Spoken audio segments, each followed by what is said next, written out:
آج میں بہت خوش تھی کیونکہ آج راحیل سعودیہ سے واپس لوٹ رہے تھے۔ میں صبح سے گھر کی صفائی ستھرائی میں مصروف تھی۔ میں نے آج وہ ہر چیز پکائی تھی جو راحیل کو پسند تھی۔ میری بیٹی بھی باپ کے آنے پر بہت خوش تھی۔ اس نے اپنے بابا کے لیے ایک گفٹ بھی پیک کر کے رکھا تھا۔ کب سے وہ پیسے جوڑ جوڑ کر رکھ رہی تھی کہ اپنے بابا کے لیے اچھا سا گفٹ لے گی، اور کل ہی جب مجھے راحیل نے یہ بتایا کہ وہ آج پاکستان پہنچ جائیں گے، مریم میرے ساتھ بازار سے جا کر ایک بہت اچھی سی گھڑی اپنے بابا کے لیے لائی تھی۔ راحیل نے مجھے ایئرپورٹ آنے سے منع کر دیا تھا۔ کہنے لگے اس کے دوست اسے لینے کے لیے ایئرپورٹ پہنچ رہے ہیں۔ جیسے جیسے وقت گزر رہا تھا میرے دل کی بے چینی بھی بڑھ گئی تھی۔ کبھی میں بے چینی سے گھڑی کی سوئیوں کی جانب دیکھتی اور کبھی میرے کان باہر گاڑی کے ہارن پر کھڑے ہو جاتے۔ دل کو یہی لگتا تھا کہ راحیل آئے ہیں، لیکن وہ گاڑی میرے مین گیٹ پر رکنے کی بجائے آگے بڑھ جاتی۔ 2 گھنٹے بعد میرا یہ انتظار ختم ہوا تھا اور راحیل نے جب ڈور بیل دی تو میں بھاگ کر دروازے پر پہنچی تھی۔ دروازہ کھولا تو سامنے راحیل کا مسکراتا ہوا چہرہ نظر آیا۔ ایک بے اختیار سا عمل تھا۔ وہ پورے 6 ماہ بعد آئے تھے، اس لیے میں اس کے پہلو سے جا لگی۔ انہوں نے بھی بازو پھیلا کر مجھے اپنے ساتھ لگایا، پھر مجھ سے خیریت پوچھنے لگے۔ اندر میری آنکھوں میں اداسی کے آنسو بھی جھلملا رہے تھے اور میں مسکرا بھی رہی تھی۔ ڈھیروں باتیں تھیں جو مجھے راحیل سے کرنی تھیں، لیکن اس کی نظریں تو پورے گھر میں دوڑ رہی تھیں۔ نہ جانے وہ کسے تلاش کر رہے تھے۔ ایک عجیب سی بے چینی تھی ان کی آنکھوں میں، جیسے پچھلے 6 ماہ ان کی نظریں بس اسی کو دیکھنے کے لیے بے قرار ہوں۔ پھر مجھ سے پوچھنے لگے مریم کہاں ہے؟ اوہ، تم مریم کو ڈھونڈ رہے تھے؟ میں تو شوہر کی آمد کی خوشی میں بیٹی کو بالکل ہی فراموش کر چکی تھی۔ میں نے مریم کو پکارا۔ وہ شاید راحیل کے لیے خریدا ہوا گفٹ اپنے کمرے سے لینے گئی تھی۔ ہاتھ میں گفٹ پیک پکڑے وہ راحیل کو دیکھ کر چہک سی گئی تھی۔ بابا کہہ کر وہ بے اختیار اس کے ساتھ لگ گئی تھی۔ مریم 12 سال کی تھی، لیکن قد کاٹ اچھا تھا جو اس کی شخصیت کو سب سے زیادہ حسین بناتا تھا۔ اس کے لمبے گھنے بال، اس کے بال ابھی بھی کھلے ہوئے تھے اور اس کی کمر کو چھو رہے تھے۔ وہ راحیل کے گلے لگتے ہی رونے لگی تھی۔ بابا، آئی مس یو سو مچ، وہ روتے ہوئے کہنے لگی۔ میں نے بھی تمہیں بہت یاد کیا تھا مریم۔ راحیل شاید مجھ سے زیادہ اپنی بیٹی سے اداس تھے۔ مریم خود ہی اسے جدا ہوئی، پھر اپنے آنسو پونچھ کر راحیل کو گفٹ دینے لگی۔ راحیل نے گفٹ لیتے ہوئے اس کے ہاتھ کو چوما تھا، پھر اس کی دی ہوئی گھڑی بھی پہن لی۔ ہم تینوں نے مل کر کھانا کھایا تھا۔ پھر راحیل نے اپنے بیگ سے ڈھیر ساری مریم کے لیے کی گئی شاپنگ دکھائی۔ میرے لیے تو وہ چند ایک چیزیں ہی لائے تھے، لیکن مریم کے لیے پورا بیگ بھرا ہوا تھا۔ کبھی کبھی تو مجھے یقین نہیں آتا تھا کہ راحیل مریم سے اتنی محبت کیوں کرتے تھے۔ شاید اس لیے کہ وہ ہماری واحد اولاد تھی۔ رات دیر تک راحیل مجھ سے اور مریم سے ہی باتیں کرتے رہے۔ وہ 1 مہینے کے لیے آئے تھے اور وہ مہینہ یوں ہی گزر گیا۔ مجھے پتہ بھی نہیں چلا، لیکن راحیل نے واپس سعودیہ جانے سے پہلے جو بات مجھے بتائی، میں سن کر اور بھی زیادہ افسردہ ہو گئی تھی۔ وہ مجھ سے کہنے لگے کہ اس بار وہ مریم کو اپنے ساتھ سعودیہ لے کر جائیں گے۔ یہ سن کر مریم تو خوشی سے جھومنے لگی تھی، لیکن میں نے راحیل کو حیرت سے دیکھا۔ میں نے کہا اور میں؟ وہ کہنے لگا تمہارا ویزا نہیں لگا، لیکن میں جاتے ہی دوبارہ اپلائی کروں گا، ورنہ 18 دن بعد عمرہ کر کے واپس مریم آ جائے گی۔ یہ سن کر اس بار میں اور بھی زیادہ اداس ہو گئی تھی۔ میں مریم کو نہ بھیجتی، لیکن مریم بھی خوشی خوشی راحیل کے ساتھ سعودیہ جانے کو تیار تھی۔ راحیل نے وہاں کرائے پر فلیٹ لے رکھا تھا۔ میں نے مریم کو بھیج تو دیا تھا، لیکن میرا سارا دھیان مریم کی طرف ہی رہتا تھا۔ میں یہ سوچتی رہتی کہ راحیل صبح ہی اپنی جاب پر چلے جاتے ہوں گے۔ مریم پورا دن اکیلی کیسے رہے گی؟ اسے تو تنہا رہنے سے بہت خوف آتا تھا۔ ابھی اسے گئے 2 دن ہوئے تھے اور مجھے وہم بھی ستانے لگے تھے۔ میں نہ جانے کیوں اندر ہی اندر پچھتا رہی تھی۔ ماں کے بغیر بیٹی کیسے دیار غیر میں رہ سکتی ہے؟ جب مجھے کسی پل چین نہیں آیا تو میں نے مریم کو ویڈیو کال کر دی۔ وہ بڑی خوش نظر آ رہی تھی۔ سفید لباس، سفید دوپٹہ اوڑھے وہ مجھے بتا رہی تھی کہ اس نے عمرہ ادا کر لیا ہے، اسے یہاں بہت سکون مل رہا ہے، وہ بہت خوش ہے۔ میں نے پوچھا وہ میرے بغیر اداس تو نہیں ہے؟ وہ کہنے لگی نہیں ماما، میں بہت خوش ہوں، بابا میرا بہت خیال رکھتے ہیں۔ میں نے راحیل سے جب بات کی سب سے پہلے اپنے ویزے کے بارے میں پوچھا۔ وہ بات آئیں بائیں شائیں کر گیا تھا۔ کہنے لگا کچھ دن بعد مریم واپس آ جائے گی، پھر فون بھی بند کر دیا۔ میں یہاں اداس تھی اور وہ باپ بیٹی وہاں مجھے یاد بھی نہیں کر رہے تھے۔ میں اپنے دل کو تسلیاں ہی دے رہی تھی کہ 2 ہفتوں کی تو بات ہے، لیکن اصل ہوش میرے اس وقت اڑے جب 1 مہینہ گزر گیا۔ راحیل نے تو مریم کی واپسی کا کچھ بتایا ہی نہیں اور نہ میری اس کے بعد مریم سے بات کروائی۔ میں نے کہا راحیل وہ 18 دن کے ویزے پر گئی تھی، اسے واپس کیوں نہیں بھیج رہے؟ وہ کہنے لگا میں اب اپنی فیملی یہیں بلانے کے چکر میں لگا ہوا ہوں، بہت جلد تمہیں بھی بلوا لوں گا۔ مریم کو میں نے یہاں کے اسکول میں داخل بھی کروا دیا ہے۔ میں نے اسے کہا کہ میری مریم سے بات کروائیں تو وہ کہنے لگا میں ابھی باہر ہوں، گھر جا کر کرواتا ہوں۔ اس کے بعد فون ہی آف کر دیا۔ میں مریم کے لیے بے حد پریشان تھی۔ جیسے جیسے دن گزرتے جا رہے تھے میری بے چینی عروج پر تھی۔ اب تو راحیل کا فون بھی مسلسل بند جا رہا تھا۔ میں بے حد پریشان تھی۔ راحیل کیوں فون نہیں اٹھا رہے تھے؟ میں تو سعودیہ میں کسی اور کو جانتی تک نہ تھی۔ 2 ماہ گزر گئے تھے، نہ راحیل کی کوئی کال آئی تھی اور نہ ہی مریم کا کوئی اتا پتہ تھا۔ حالانکہ جب راحیل اکیلا سعودیہ جاتا تھا تو روز ہی ویڈیو کال کرتا تھا۔ روزانہ وہ کچھ دیر مجھ سے بات کرتا تھا اور پھر آدھا گھنٹہ مریم سے باتیں کرتا رہتا، لیکن اب تو 1 مہینے سے اس نے مجھ سے رابطہ ہی نہیں کیا تھا۔ میرا دل ڈوبنے لگا تھا۔ مجھے یکدم ہی اپنے محلے کی نغمہ آپا کا خیال آنے لگا۔ اس کے بھائی اور کزن تو سعودیہ میں ہی ہوتے ہیں، اس لیے میں نغمہ آپا کے گھر چلی گئی اور انہیں اپنی ساری بات روتے ہوئے بتائی تو وہ بھی پریشان ہو گئیں۔ مجھ سے انہوں نے سعودیہ کا پتہ لے لیا۔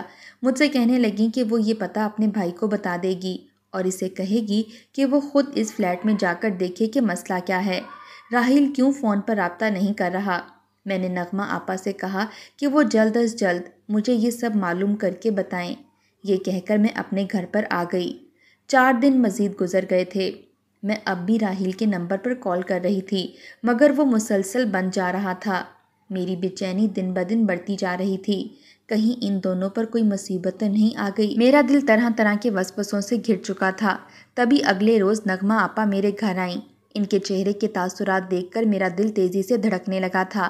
وہ مجھے دیکھ کر بولیں کہ میرا بھائی گیا تھا تمہارے شوہر کے فلیٹ پر، مگر وہ اپنی بات ادھوری چھوڑ چکی تھیں۔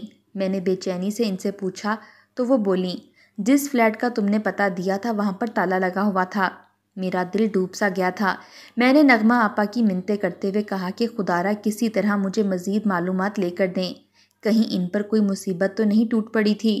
نغمہ آپا نے مجھے تسلی دیتے ہوئے ہر ممکن مدد کرنے کو کہا اور اٹھ کر چلی گئیں۔ مجھے اب ایک اور ڈر ستا رہا تھا، کہیں خدا نخواستہ کسی حادثے میں انہیں کچھ ہو تو نہیں گیا تھا۔ یہ خیال آتے ہی میرا دل تھمنے لگتا تھا۔ میرا دل ہر پل ان کے لیے دعا گو رہنے لگا۔ میری پریشانی اب مزید بڑھ چکی تھی۔ جب نغمہ آپا نے مجھے مزید معلومات دیتے ہوئے کہا کہ ان کے بھائی نے آس پاس موجود فلیٹ سے جب پوچھ گچھ کی تو وہ بولے یہاں مقیم راحیل صاحب چند ہفتے پہلے ہی فلیٹ چھوڑ کر جا چکے ہیں، اور اب وہ کہاں رہتے تھے انہیں کچھ معلوم نہیں تھا کہ وہ اب کہاں گئے ہیں۔ نغمہ آپا یہ خبر سنا کر جا چکی تھیں اور میں بس سانس روکے بیٹھی رہ گئی۔ میری معصوم بیٹی اور شوہر نہ جانے کہاں چلے گئے تھے۔ کوسوں دور بیٹھی اپنی بے بسی پر آنسو بہا رہی تھی اور میں مسلسل انہیں کال کر رہی تھی مگر شوہر کا نمبر بند جا رہا تھا۔ ایک تو پردیس ملک، اوپر سے ان دونوں کی یوں لا علمی مجھے پل پل بے چین کر رہی تھی۔ کچھ ماہ یوں ہی گزرتے چلے گئے۔ نہ شوہر سے میرا کوئی رابطہ ہوا تھا اور نہ ہی اس نے مجھے پیسے بھجوائے تھے۔ سارا دن میں روتی رہتی مگر کوئی راستہ مجھے نظر نہیں آ رہا تھا۔ ایک روز نغمہ آپا دوبارہ میرے گھر آئیں اور ملتے ہوئے بولیں کہ وہ عمرہ ادا کرنے جا رہی ہیں۔ ان کی بات سن کر گویا مجھے امید کی ایک اور کرن مل چکی تھی۔ میں نے ان کی منتیں سمجھتے کرتے ہوئے کہا کہ مہربانی فرما کر کسی طرح میرے شوہر اور بیٹی کا پتہ لگوا دیں، میں آپ کا یہ احسان زندگی بھر نہیں بھولوں گی۔ نغمہ آپا نے مجھے تسلیاں دیں اور پھر وہ سعودیہ کے لیے روانہ ہو گئیں۔ میرے دل میں کئی وسوسوں نے جنم لے لیا تھا۔ راحیل میرا شوہر تھا اور مریم میری بیٹی، آخر دونوں مجھے کیسے فراموش کر سکتے تھے؟ ان دونوں کی محبت ہی تو میرے لیے کل اثاثہ تھی، نہ جانے وہ دونوں کس حال میں ہوں گے۔ ایسے ہی کچھ دن اور بیت گئے، ایک ایک دن میرے لیے کاٹنا مشکل ہو رہا تھا۔ آخر 25 دن گزرے اور نغمہ آپا عمرہ کر کے واپس آ گئیں۔ میں انہیں مبارکباد دینے کے لیے ان کے گھر چلی گئی۔ مجھے تجسس تھا نہ جانے وہ کیسی خبر لائی ہوں گی۔ مہمانوں کا رش کچھ کم ہوا تو نغمہ آپا کے چہرے سے مسکراہٹ غائب ہو گئی۔ پہلے تو وہ مجھ سے نظریں چرانے لگیں، پھر وہ مجھے لے کر ایک الگ کمرے میں چلی گئیں۔ میں خاموشی سے ان کا ایک ایک لفظ سن رہی تھی۔ مجھے اپنی سانس رکتی ہوئی محسوس ہوئی جب انہوں نے مجھ پر جو انکشاف کیا۔ میں ایک لمحہ بھی ضائع کیے بغیر فوراً گھر آئی اور سعودیہ کے لیے اپنا ویزا لگوایا۔ چند دن کے اندر اندر میں سعودیہ کے لیے روانہ ہو چکی تھی۔ میری آنکھوں میں آنسو تھے۔ جو کچھ نغمہ آپا نے بتایا تھا کہ کاش وہ سب جھوٹ ہوتا، میں کسی طرح بھی یقین نہیں کر پا رہی تھی کہ راحیل میرے ساتھ ایسا کیسے کر سکتا ہے۔ نغمہ آپا جب یہاں آئی تھیں تو اتفاق سے ان کی ملاقات راحیل سے ہوئی تھی۔ انہوں نے مجھے اس کا نیا ایڈریس بھی لا کر دے دیا تھا۔ میں بامشکل خود کو سنبھالتی ہوئی اس پتے تک پہنچی تھی۔ 2-3 بیل بجانے کے بعد دروازہ کھولا تو سامنے سرخ فراق میں ملبوس میری بیٹی مریم کھڑی تھی۔ مجھے دیکھ کر اس کے چہرے پر کئی رنگ آ کر گزرے تھے۔ اتنے عرصے بعد اپنی بیٹی کو زندہ اور صحیح سلامت دیکھ کر مجھ سے رہا نہ گیا اور میں بیٹی کے گلے لگ کر پھوٹ پھوٹ کر رونے لگی۔ اس نے مجھے گلے سے نہیں لگایا تھا، نہ ہی ایک لفظ زبان سے ادا کیا تھا۔ میں اس سے دور ہٹی اور چومتے ہوئے بولی کہ کہاں چلے گئے تھے تم دونوں؟ مجھ سے ایک بار بھی رابطہ کرنے کی کوشش نہیں کی۔ وہ بکھلا کر ادھر ادھر دیکھنے لگی اور مجھے اندر فلیٹ میں لے گئی۔ میں نے نوٹ کیا تھا کہ مریم مجھے دیکھ کر خوش نہیں تھی۔ اسے مجھ سے مل کر کوئی خوشی محسوس نہیں ہوئی تھی۔ اس نے تو مجھ سے پانی کا بھی نہیں پوچھا تھا۔ میں اسے گلے لگاتے ہوئے بولی کہ کیا ہوا ہے مریم؟ مجھ سے اتنی کھچی کھچی کیوں ہو؟ کیا میرا آنا تمہیں اچھا نہیں لگا؟ میری بات سن کر وہ کچھ دیر بعد بولی، آپ نے یہاں آ کر بہت بڑی غلطی کر دی ہے ماما، آپ کو یہاں نہیں آنا چاہیے تھا۔ اس کے یہ الفاظ مجھے پریشان کر گئے تھے۔ میں نے اس سے راحیل کے بارے میں پوچھا تو وہ کہنے لگی وہ کمرے میں سو رہے ہیں، میں جگا کر لاتی ہوں۔ اس کا لہجہ اور انداز مجھے کافی بدلا بدلا لگا تھا۔ میں شش و پنج میں مبتلا بیٹھی تھی۔ میں نے مریم پر غور کیا تھا، وہ چند ماہ میں کافی بدل چکی تھی۔ اس کے پہننے اوڑھنے کا ڈھنگ کسی بچے جیسا بالکل بھی نہیں رہا تھا۔ یہاں آ کر مجھے نغمہ آپا کی کہی بات کچھ سچ محسوس ہونے لگی تھی۔ جب مریم کو کمرے میں گئے کافی دیر ہو گئی تو میں بھی اٹھ کر اس کے پیچھے چلی گئی۔ میں نے جو ہی دروازہ کھولا تو میرے سر پر آسمان ٹوٹ پڑا تھا۔ مجھے لگا میں دوبارہ سانس نہیں لے سکوں گی۔ مریم راحیل کی باہوں میں تھی اور راحیل اسے کہہ رہا تھا کہ کون آیا ہے باہر۔ تبھی راحیل کی نظر مجھ پر پڑی اور وہ ایک جھٹکے سے مریم سے الگ ہوا تھا۔ مریم سر جھکائے کھڑی تھی۔ کتنی ہی دیر میں صدمے سے دوچار رہی۔ میرا شوہر اپنی بیٹی کے ساتھ ایسا کیسے کر سکتا ہے؟ مجھے نغمہ آپا کے وہ الفاظ یاد آئے تھے۔ انہوں نے جب مجھے بتایا تھا کہ جب وہ عمرے کی ادائیگی کر کے لوٹ رہی تھیں تو انہوں نے راحیل اور مریم کو سڑک پر گھومتے دیکھا تھا۔ وہ کہیں سے بھی باپ بیٹی نہیں لگ رہے تھے۔ ان کا ایک دوسرے کے ساتھ بے تکلفانہ انداز دیکھ کر جب وہاں کے مقیم ایک شخص سے پوچھا گیا تو وہ بولے یہ دونوں میاں بیوی ہیں جو چند ہفتے پہلے اس فلیٹ میں شفٹ ہوئے ہیں۔ میرا دماغ پھٹ رہا تھا۔ میں راحیل کی جانب بڑھی اور پوری قوت سے اسے تھپڑ مار دیا اور پھر گریبان پکڑ کر بولی کہ تمہیں شرم نہیں آئی اپنی سگی بیٹی کے ساتھ ایسا کرتے ہوئے؟ وہ پہلے تو سٹ پٹایا اور پھر مجھے جھٹک کر بولا کہ یہ مت بھولو کہ یہ میری سگی بیٹی نہیں ہے بلکہ تمہاری دوست کی بیٹی ہے۔ شوہر کے منہ سے یہ الفاظ سن کر میرے رونگٹے کھڑے ہو گئے۔ کیا مطلب سگی بیٹی نہیں تھی؟ ارے بیٹیاں تو بیٹیاں ہوتی ہیں، سگی سوتیلی تھوڑی ہوتی ہیں۔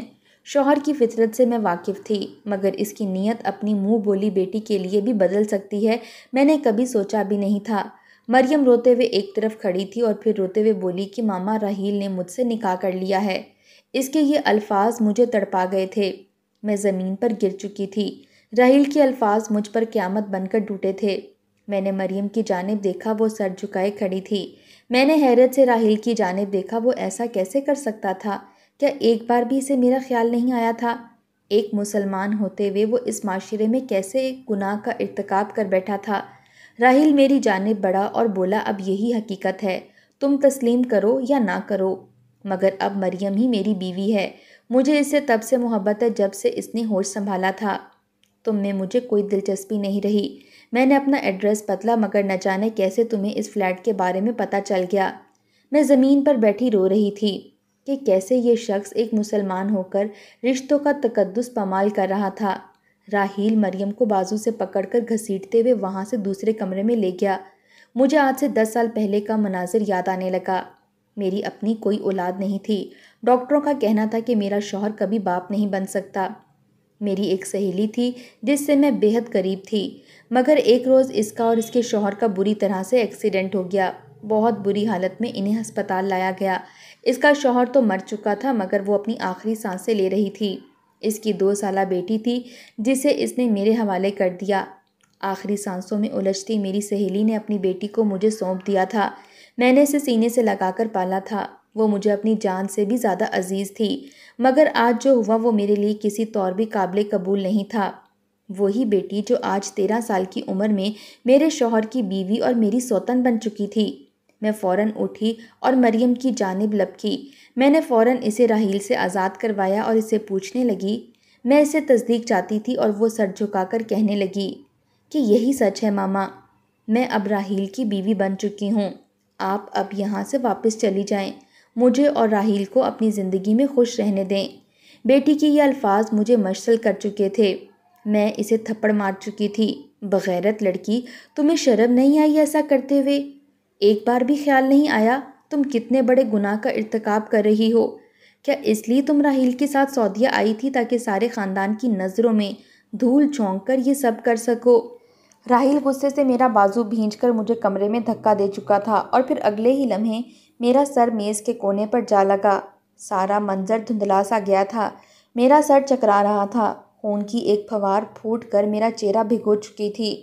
میں روتے ہوئے ان دونوں کو دیکھ رہی تھی جو مجھے اب کمرے میں بند کر کے جا رہے تھے۔